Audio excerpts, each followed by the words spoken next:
Latham. My name's Tori. I'm going to be your nurse today. So what we're going to start out doing today is I'm going to do a complete head-to-toe assessment. Is that okay with you? Yes, ma'am. All right. Well, first we're going to start out with the blood pressure. Can I have your arm? Thank you. So how I'm going to assess this is estimate the systolic via the radial pulse palpation. So I'm going to inflate the cuff. When I can no longer feel the radial pulse, then that'll be, I will go add 20, and that will be how high I go to take his blood pressure. Okay.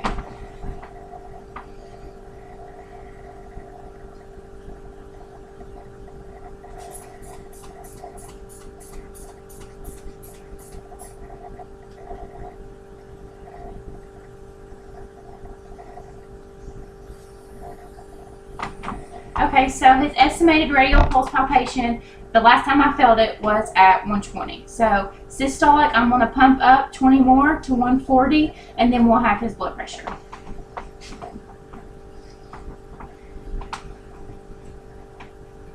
And his arm is at heart level, so you don't want to take their blood pressure with it being up here or being down here. You want to take it just normal right here on his lap.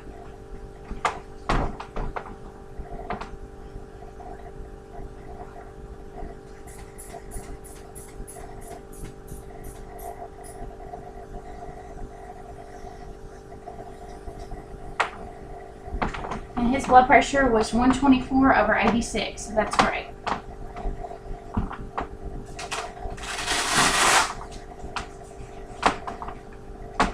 Next, what I'm going to do is hear his apical pulse. That's going to be at the 5th intercostal space, mid-clavicular line. So that's just his heart beating at the apex of his heart. So that's what I'm going to do via auscultation.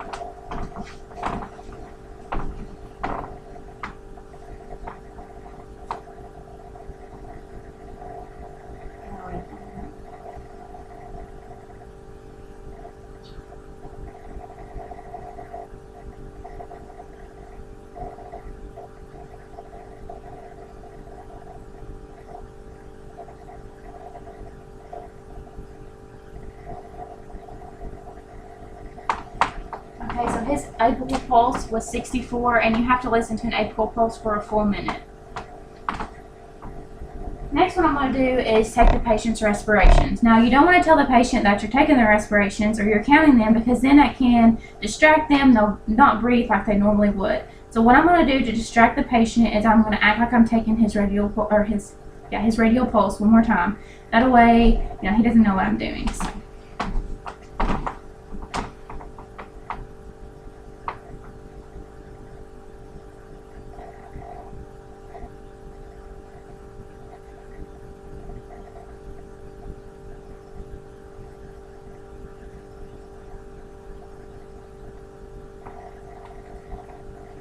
Okay, so what I did there is he had 8 breaths in over a 30-second period. What you can do if it's irregular or if they have any respiratory problems is you're going to be listening for a full minute. So I would take the 8 times 2, which would be 16 breaths per minute, which is the normal range of 12 to 20, so that's great as well. Next, what I'm going to do is I'm going to assess his skin. So, Mr. Latham, do you know of any bruises, lacerations, or anything that have came up lately abnormally? Anything that hurts you? Nope. Okay, great. So what we're going to do first is assess his upper extremities with the back part of my hand. So what I'm going to do here is I'm going to be checking for temperature and moisture. My patient will normally be in a hospital gown. That way I can assess the skin, very clearly. So what I would do in the gown is I would pull the gown up and check the arm with the back palm of my hand for moisture and temperature. And nothing feels abnormal. He's not extremely sweaty, not extremely cold, so everything looks great in that sense. His skin is intact, it's warm, it's pink and dry. That's what you really want on your patient. If it wasn't intact, they're going to have lacerations. If it's really purple, ecchymosis, bruises easily, that's a good sign of, leukemia and cancer. So you really need to pay attention to your skin assessments. Okay, so next what I'm going to be doing is checking his pulmonary system. So I'm going to be listening to his lungs. I'm going to be listening to all 3 lobes and all lobes of his lungs to listen for any like sounds, any crackles, any and I'm going to auscultate and compare. So the diameter should be 1 to 2. Any abnormal movement, so say this chest is, when he takes a deep breath, this side of his chest is going in, this one isn't moving, vice versa. If he's breathing with his abdomen and not his chest, that's another sign of abnormality. So what I'm going to do is listen to his lungs.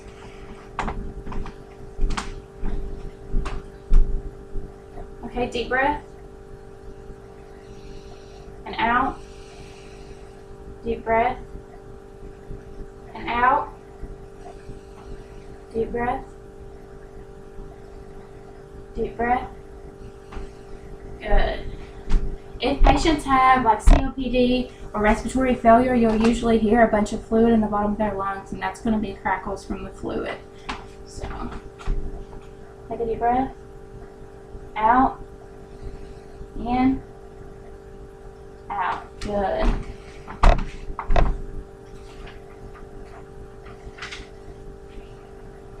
So what I'm going to be doing now, that way that I can hear the lateral side of his lungs, so I'm going to have the patient raise his arms and I'm going to listen to the side of his lungs. In, out, in, out, in, out, in, out. Good. So, next, I'm going to be auscultating between his scapula posteriorly. That's what I did first in the video. That's a good way to, hear the bronchiovesicular sounds.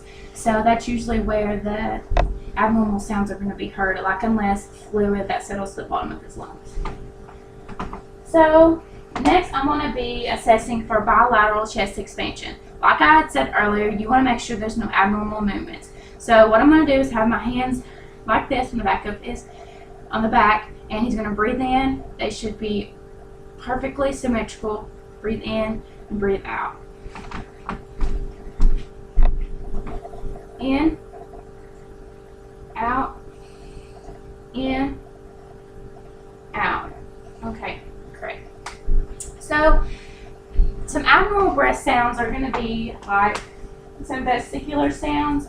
Those are usually heard over the periphery. The rustling sounds. Your bronchial sounds, those are normal when they're heard over the substernal notch, so those are normal. And then fine crackles, I talked about coarse crackles, wheezes, those are going to be heard, when you have asthma, someone with an asthma attack, that kind of thing. So next, what we're going to be doing is assessing his cardiac system. So you want to listen first with the diaphragm of your stethoscope. That's going to be the big part of your stethoscope. That is going to be, and then you can listen with the bell. That's going to be for some fine pitch sounds.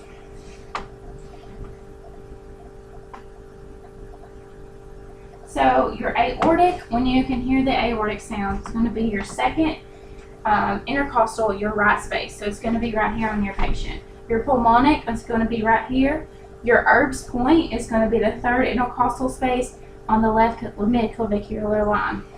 And then, like we had said earlier, the tricuspid is the fourth and the mitral is the fifth, and that's both on the left mid-clavicular line. So we're going to listen with the bell for carotid bruit. Patient head turn both ways, take a deep breath and hold. And a bruit is just kind of like a rushing sound. Feel a thrill, hear a bruit. So, let's see.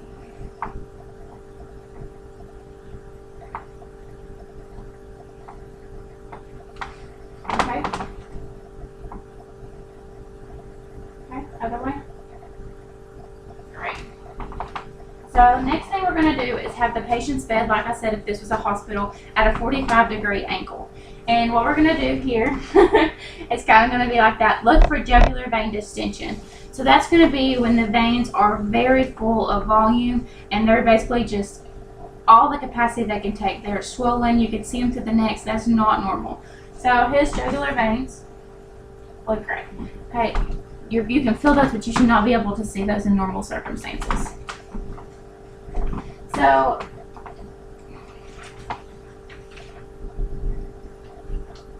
what I'm going to do next is I'm going to check his pulses on his wrist. Usually, like in babies, you can check right under their arms. I'm going to check behind the knees and his dorsalis pedis pulse and that kind of thing to make sure that they're both equally bilateral, the pressure of them and the way that they beat. So, get her your arms, please.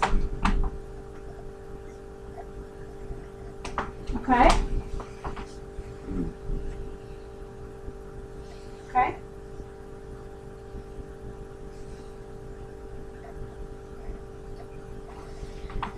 And also check for his posterior tibial pulse, and that's the one that's going to be behind the foot. So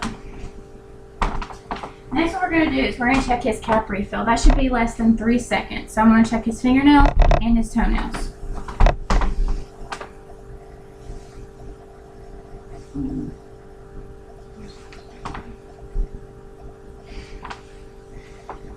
Okay, so next I'm going to have the patient lay down. That way that I can inspect his abdomen even more. So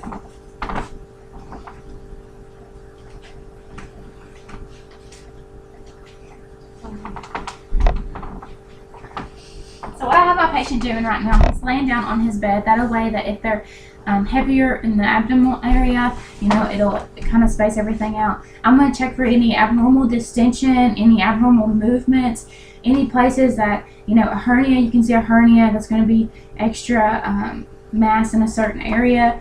So what I'm going to do now is I'm going to check for his peristalsis. That's the way that his bowels are moving. They should be normal. If I heard 5 to 15 sounds a minute, and you can listen in all 4 quadrants, you should hear about 5 to 15 sounds a minute. Less than 5, hypoactive. More than 15, hyperactive.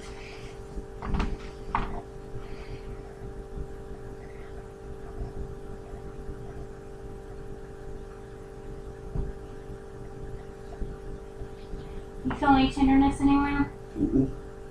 Okay, great. So what we're going to do now is I lightly palpated for tenderness. Usually you want to watch the patient's face, because if you're not watching their face, no, it's not hurting. Well, usually with some cultural differences, they don't like to admit that they're in pain. So if you watch the patient's faces, you can definitely tell, you know, where it's hurting them or if it's very tender, which is not a good sign. So next I'm going to percuss, which is where I put 2 fingers down and I'm going to tap. You can hear tympany, that should be normal. Dullness, that kind of thing, then that's something to worry about. So, and I'm doing this in a clockwise manner. Okay, you can sit up now. And everything was great. I heard tympany all over, so that's great. So next, I'm going to test his cranial nerves. Now, usually on a cardiac floor or something like that, you're not really going to be that in depth on an assessment of the cranial nerves. You're not going to go through every single cranial nerve. But if you're on a neuro floor, you definitely want to focus assessment on the neurosystem, and that's how you do it with the 12 cranial nerves. So,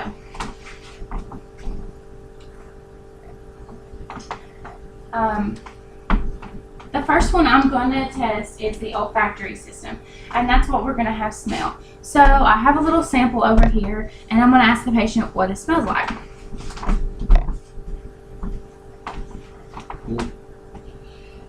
What's that smell like? Oh my goodness. Some patients don't listen to your education if they're doing smokeless tobacco during assessment. That's going to be normal. So, what did you smell with that? Coffee. Great. So his olfactory nerve, number 1, is intact. So next I'm going to do his optic nerve. So that's with the Snellen eye chart. Of course, at home I don't have one of these, but at hospital you would. So what the patient's going to do is cover one eye and read the lowest that they can read. Then they're going to switch and cover the same eye as patients start above, below, and side and tell you when they can see the hand. So the Snellen eye chart, I'm sure you've done it at the doctor's offices. What they're going to do is they're going to cover one eye, find the line, the lowest line they could read, and then that would be 20/20, 15/20, 25/20, whatever that is, and the Snellen eye chart will tell you that. Next, they'll cover the next eye, do the same thing. So the second nerve, the optic nerve, another way you can tell them is if you have a patient right here, you have your hand in front. Tell me when you can see my hand. No. No. No. No. Okay, that's great. Now, if you're getting right in front of them or even right here and they cannot see your hand, their second optic nerve is going to be malfunctioning. So the third one, it kind of goes with 3, 4, and 6. And that's going to be your oculomotor, your trochlear, and your abducens. So what I'm going to do is, and most of the nurses use this on every assessment that I do, I usually use this pen light because the 3rd, 4th, and 6th cranial nerves are very important and ones to assess always, in my opinion. So what I'm going to do is shine that pen light in my patient's eyes. As you can tell, it's not very bright. Make sure that you have one that is medically approved. So what you're going to do is shine in the patient's eyes. The pupillary response should constrict due to the light. Then when you take it away, it should dilate according to the room. So, ready? Great. Great. And his perla was intact. So pupils equal, round, and reactive to light accommodation. So next we're going to focus on the object on the wall too, and then focus on the pen. The pupil should convert to the pen. So, Mr. Latham, can you focus on the TV that's sitting right there? Okay? Okay? So, what we're going to do is the patient's pupils did convert inward. Once I put an object in front of them, it converted to the pen instead of the object they were focusing on the wall. So that cranial nerve is intact. Now the 6th cranial nerve, what we're going to do is extraocular movement. So basically what I did earlier is I'm going to have each eye, the patient cover each eye, and tell me when they can see it. Cover each eye, cover your left eye. Tell me when you can see it. Now. Now. Now. Okay, right eye, left eye. Now. Now. Now. Now. Great, great, great. So next we're going to check 5th cranial nerve, that's the trigeminal. It's a sensory nerve, so what I'm going to do is have something that's soft or sharp on the forehead, on the cheek, and the chin on each side. And as you can tell, the patient's already talked to me, so the motor part of that nerve is intact. When they can move their chin up and down, that's the motor part. The sensory part's going to be the soft or the sharp or the dull, you know, whatever I put on their hand, the object. Can I have your hand, please? Actually, I don't need your hand, just kidding. So tell me if this is sharp or dull. No. Sharp. No. Sharp. No. Sharp. No. Sharp. Okay, so I did that on each side of the forehead, the cheek, and the chin. So, like I said, move jaw side to side, up and down. That's going to be the motor part of this trigeminal nerve. So, can you push down on my hand? With the chin. Good. Move your chin side to side. Like that. Other side. Great. So that cranial nerve is intact. The next one is going to be the facial nerve. Now I just seen this patient eat lunch, and so I tested that previously. But if I gave the patient something to taste, so the 7th nerve, I gave them a piece of candy and asked them what it tastes like. And if it was a caramel piece of candy, they should say caramel. If they say caramel, oh, that tastes like a steak, that's probably not an intact cranial nerve. So that's the 7th one. You can also test the 7th cranial nerve if you have the patient smile, frown, that kind of thing. That's definitely important if you think that a stroke is possible with the patient. So, Mr. Latham, can you smile for me? Can you frown for me? Okay, can you squint your eyes? Okay. And don't let me open your eyes. Patients can squint their eyes and you're going to try to open them. They should not be able to just come open like that. They should have some muscle response and be able to squint their eyes and to an extent keep their eyes closed. Great, great. So the 7th cranial nerve is intact. The next one is the 8th. It's going to be the acoustic cranial nerve. So what we're going to do here is there's 3 tests that you can do. The whisper test, the Weber test, and the Rene test. So the first one's going to be the whisper test. What I'm going to do is have the patient cover one ear and say, I'm going to say a word and have the patient repeat it. So Mr. Latham, can you cover your right ear? Tell me the word that you hear. What was that? Okay, cover your left ear. Say the word. What Cat. did you hear? Great. So if they say whatever you whispered, that's intact. The next one is going to be the Weber test. So I'm going to act like this is my tuning fork. Like I said, I don't have one of these at home, but you would have one at the hospital that you could get your hands on. So what I'm going to do is strike the tuning fork and hold it to the forehead and ask if the patient can hear it in both ears. So I'm going to strike the tuning fork. Can you hear it in both ears? Yep. Great. So the next is the Rene test. So what I'm going to do is have the tuning fork at the mastoid process, and the patient, after I strike it, is going to be able to tell me when that goes away. So I'm going to hold it behind the earlobe, and like I said, the patient's going to tell me when it goes away. So strike it. Tell me when it goes away. Now. Great. So that's usually, they should be able to tell you, okay? Now. Great. And like I said, you're going to hold it right behind the earlobe for the Rene test. So what I'm going to do next is going to test with the Rene test. Is going to test for interconduction. So the same thing, I'm going to strike it, hold it in front of the ear, and the patient should tell me when it goes away. Strike it again, and should tell me when it goes away. Now. Okay. The next one is the 9th and 10th nerve. Now we're almost done with this assessment. Like I said, it takes a while, but it's definitely needed in some circumstances. So the glossopharyngeal or the vagus. So what I'm going to do is shine the pen light in the patient's throat, have the tongue blade hold the tongue down, and the patient's going to say ah. That should be able to move back there. So here's my tongue blade. Shine my pen light back there. You should be able to see the soft palate and the uvula. Should be intact. It should be moving. Now also you can test the gag reflex here, the vagus nerve, and that would just be like with the tongue blade. Usually patients that always intacts the gag reflex. So next is the spinal accessory. That's the 11th. What we're going to do next is have my arms on the patient's shoulders, have the patient push up for resistance while I push down. Okay? So push up, raise your shoulders. Great. Still testing this nerve. I'm going to test it on the face. Can you turn your head this way? Good. I mean, that cranial nerve was definitely intact. And this way? That was an overreactive cranial nerve. So you might want to reassess that in a second. So next what I'm going to do is test the last one. That's the 12. What the patient's going to do is stick his tongue out and test it for symmetry. Say ah, say you can't teach an old dog new tricks. I can teach an old dog new tricks. That's just so Latham. Stick your tongue out, side to side, up and down. Okay, so now say you can't teach an old dog new tricks normally. You can't teach an old dog new tricks. Perfect. So next what we're going to do is test motor. So we can do this with the Romberg test. Have the patient stand up, close eyes, and they should be able to stand. If the patient is close their eyes and they're swaying like this, the Romberg test would definitely not be accurate. It would be a positive Romberg test. No, you're going to be standing still. Okay, so great. You can sit down. Open You can open your eyes.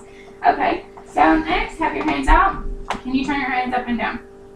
Good, and we're testing for the motor function. Okay, next, can you rub your heel on your shin? Both of them. Great.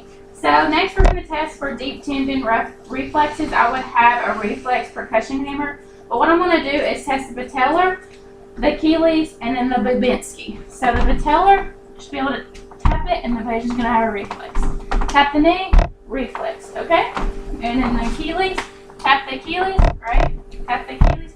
Okay, and the Babinski test. What I'm going to do is the sharp part of the reflex hammer, I'm going to take it, and I'm going to bridge upward towards the great toe from the heel. So I'm going to go from the great toe down to the heel. And the toes should curl. They should not fan. So if you are over the age of 1 or if you are walking, you should not have a Babinski reflex. Your toes should curl. They should not fan. So the muscle strength. I'm going to have my patient squeeze my hands at the same time. They should be equally bilateral in strength. So tricep, bicep, arms. I'm going to have my patient's arm in the front of the chest, and they should be able to fist up. Great, go like this, and up and down. Great. Okay, so next I'm going to take my, let's see, in front of chest, like this. Okay, push up on my hand, down on my hand. Okay, push back on my hand. Up on my hand. Up on my hand. Down on my hand. Back on my hand. Down on my hand. So next I'm going to test the quad in my hand. So don't let me push down on your legs, okay? Good. Pull back on my hands. Good. And I'm going to do the same thing as I did with the top of the foot. I'm going to have my hands on the patient's top of their feet. They're going to be able to pull up their feet against tension and push down against tension. And that would be called the plantar dorsal reflex. So, Mr. Latham, do you have any questions for me today? No, ma'am. Okay, you look great. Any questions or concerns? No, ma'am. Okay. Let's see. Do you have any problems walking up down a flight of stairs? Do you have any problems getting ready in the morning? Do you feel short of breath? No, ma'am. Any harder breathing? No, ma'am. Any easily acquired bruises? Nope. All right. Well, it's great having you today. Everything looks great, and I look forward to seeing you next time. Okay, thank you.